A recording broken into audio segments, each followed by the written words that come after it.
This is Matrix Lord 212, and this video is going to be about negativity.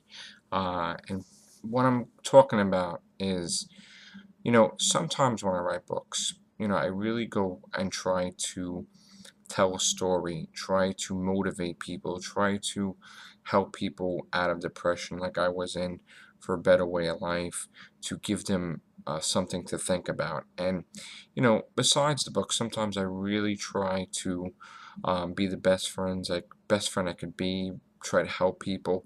And sometimes I'll come across people that will always, always, always be negative. You cannot lead a horse to water, and some things you cannot change. And what I'm learning is that, you know, the negativity eventually has to be purged. And I don't understand. I don't understand why people are the way they are. I don't know why people turn and just become just disgusting and negative, and they try to bring everybody else down because they're down. And what I'm starting to do is I'm starting to realize that some things I can't fix, some things I can't change, and some people I can't help. And it's not that I'm giving up on certain people. It's just that the negativity is so bad that you can drown in it. Basically, you could fall in a depression with them. And I just have to push myself from that. um, the people that are close to me, I'll always be close to. But what I'm talking about is just people that just love to fight with you out of the blue for no reason whatsoever, totally unexpected.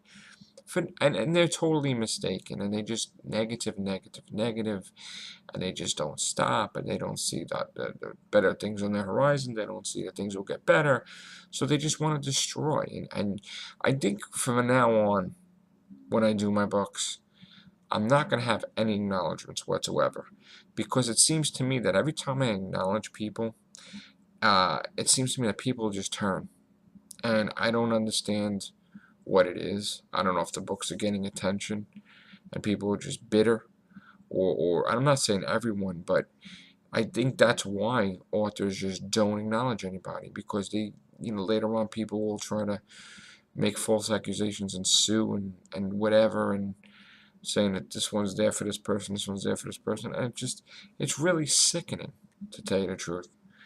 Um, and like I said, I'm not gonna make it change me. I'm not gonna let it change who I am. I'm gonna go and help people, and I'm not giving up really. It's just I gotta get away from this negativity that is just a cancer.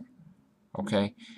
And I don't need that. With everything going on in my life, I don't need fake friends. I don't need fake family. I don't need that. Okay? Because I just don't. And nobody else needs it either. Nobody needs shallow people.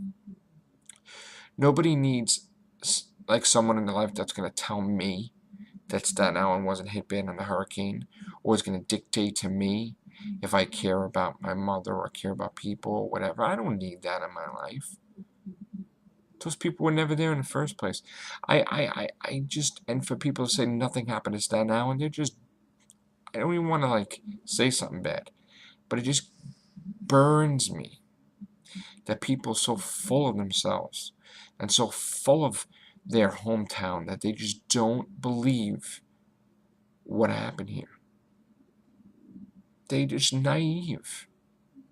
I mean, that's what really bothers me, is that, people go through stuff all the time, but to just totally turn a blind eye and think that nothing happened in Staten Island, New York, that people weren't affected, people didn't lose lives, people didn't lose homes, that's what makes me sick.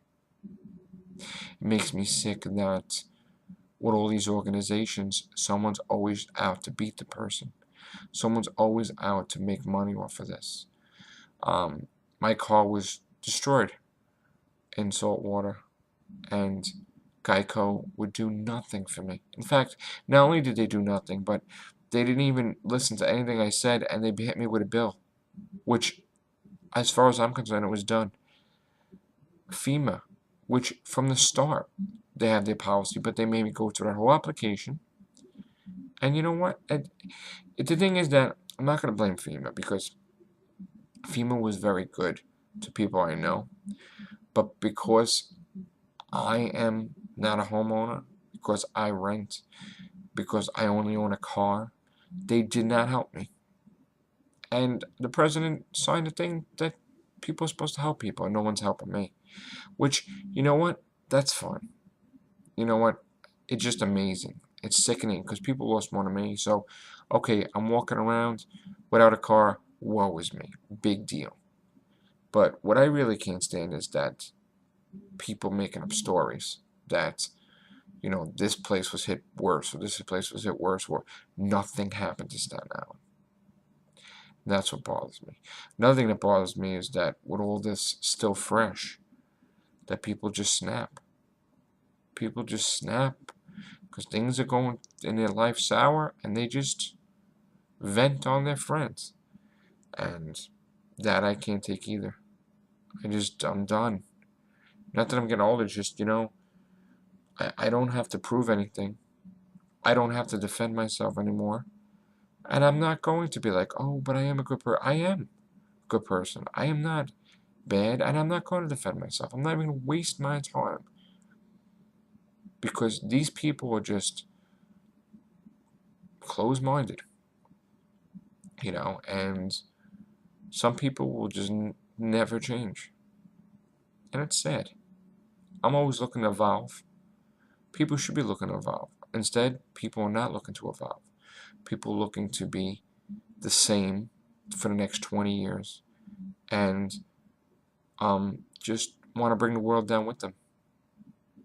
And I'm not saying everybody. I'm saying certain people I know, which were without mentioning any names because I don't want any problems. But it just, it gets to a point I shut my phone off. I shut my phone off because it's like, when are you gonna stop with the garbage and harassment? Really, things are going bad in your life, and you gotta start fighting with everybody. Get rid of the negativity in your life. Don't let it bring you down. Cut the cord, and just be positive. And that's the whole thing. And already I'm negative because it just I'm walking around today. I'm kind of tired. Right? Went to see my aunt in the nursing home. Very kind of beat. I just want to relax. And then I just get nonsense. Nonsense from, stuff I don't even, you know what? I'm tired. I'm ready for bed. Okay? And I don't need that. I gotta shut my phone off. Please. People need to grow up. People are adults. Like 38. Grow up. It's amazing. It's just amazing how, people don't change. Some people. But anyway, I'm going to try to end this video now because I don't want to negativity you, the viewer. But that's it. You just got to, there are better, things are going to get better. Okay? People are going to rebuild. You can't just let depression consume you. Okay, you lose a lot, but you are alive. You are freaking alive. Hello? For a reason. You live and breathe for a reason. Because you need to make a difference in this world. Your life continues. You go on, you help people. You don't sit there and just be miserable and try to make people miserable. You don't do that. God spared you for a reason. Okay? That reason is to make the best life you could possibly make. Go out there, help someone else. Help 10 people, 20 people, 30 people. Do whatever you can, and don't let anybody ever tell you different. Don't let anybody create a lie and tell you you're not a good person. Be a good person. Go out there and help people. Even if you can't help someone. Things can be replaced. Furniture could be replaced. Buildings could be replaced. While you breathe, you can achieve. While you breathe, you could work. You could make money. You could fix the problem.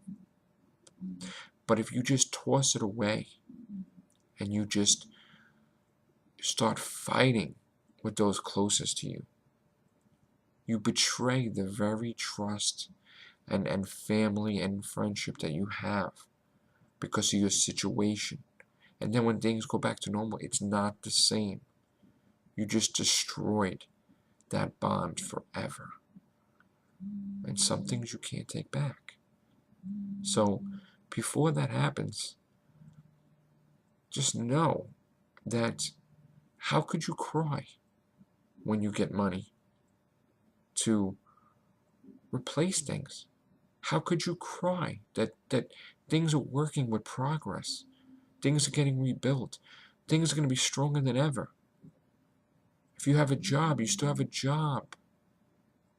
You still have your health. You still have your family. Why complain? Where is it going to get you? It's a wasted emotion. It's one thing to complain, I understand. But to keep going on and on, day after day after day, even with progress coming, it's like crying with a loaf of bread under your arm. Crying when you don't need food and you have food. You were spared. People were spared. People are alive for a reason. There is a higher power. And you need to believe in your heart. You need to have faith. You need to find out what your song is, tomorrow's song. And you need to live that life. If anything, Hurricane Sandy has to change you. It has to open your eyes to see what's really important in life and what's really empty and not. I mean, I don't know if this message is going to reach anybody. If anybody's going to pay attention. Before, you didn't know your neighbor. You never talked to your neighbor down the block. Now you're friends. You're eating, you're drinking, you're having fun. Lights are out, everybody's talking, everybody's friendly. Know what you have in your life. Know what's important. You're alive. Think about that. Look at yourself in the mirror. Even if you don't see it today, tomorrow when you wake up, wash your face, look at yourself, and say, wow, I survived this. What could I do to help someone that lost more than me? And don't be selfish. Don't be shallow. Don't just continue on the way things were, like it never happened. Don't forget the people that helped you. Don't let it just make you a bitter person, make you a survival nut, where you're going to wait for the next storm. Get it together. Be strong. Have faith. Believe in your heart. Let the light in. And I promise you, if you let the light in, if you have the warmth in your heart, it will never go away. Just believe. And not just believe, but make your destiny. Rebuild. Better than ever. And once you keep climbing, climb higher. And that's basically this motivational speech by me, Matrix Lord 212, which is also, I am also Joseph J. Capriccioso, author of the Sorrow Separation series and Tomorrow's Song series. Have a good night. Bye.